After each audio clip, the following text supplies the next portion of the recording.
ব্যক্তি যদি বেশি দিন ক্ষমতা থাকে তাহলে দেখা যায় যে কর্তৃত্ববাদী হয়ে যায়, কর্তৃত্ববাদী হয়ে যাচ্ছে অথবা আপনার দারুণভাবে স্বেচ্ছাচারিতা করছে। সেই ক্ষেত্রে আমরা একমত হয়েছি যে 2 টার্মের বেশি কেউ প্রধানমন্ত্রী হওয়া যাবে না। রাষ্ট্রপতি এবং প্রধানমন্ত্রীর ক্ষমতার মধ্যে আমরা ভারসাম্য নিয়ে এসেছি। আমরা জুডিশিয়ারিকে কমপ্লিটলি ইন্ডিপেন্ডেন্ট করার কথা বলেছি, একমত সবাই। এটা আপনাদের জন্য নিশ্চয়ই ভালো খবর, তাই না? তো এই বিষয়গুলো কিন্তু একটা কোয়ালিটেটিভ চেঞ্জ বাংলাদেশের রাজনীতিতে আসছে। এগুলো হচ্ছে একদম মৌলিক ফান্ডামেন্টাল গুণগত পরিবর্তন।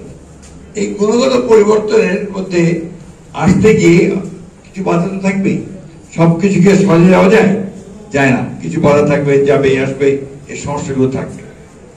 তারপরে এই পরিবর্তনটা হচ্ছে একটা ম্যাসিভ পরিবর্তন, অনেক বড় পরিবর্তন।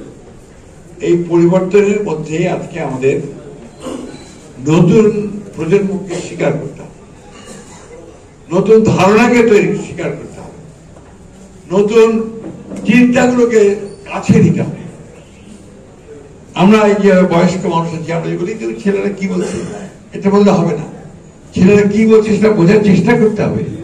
ইটস এ নিউ জেনারেশন, তাদের ভাষা, তাদের কথা আর আমাদের ভাষার কথা এক হবে না। এটা বুঝে নিয়ে, তাদেরকে বুঝে নিয়ে যদি আমরা এগোতে পারি তাহলে বোধহয় একটা কোঅর্ডিনেশন করা যাবে, একটা সমন্বয় করা যাবে, তাই না?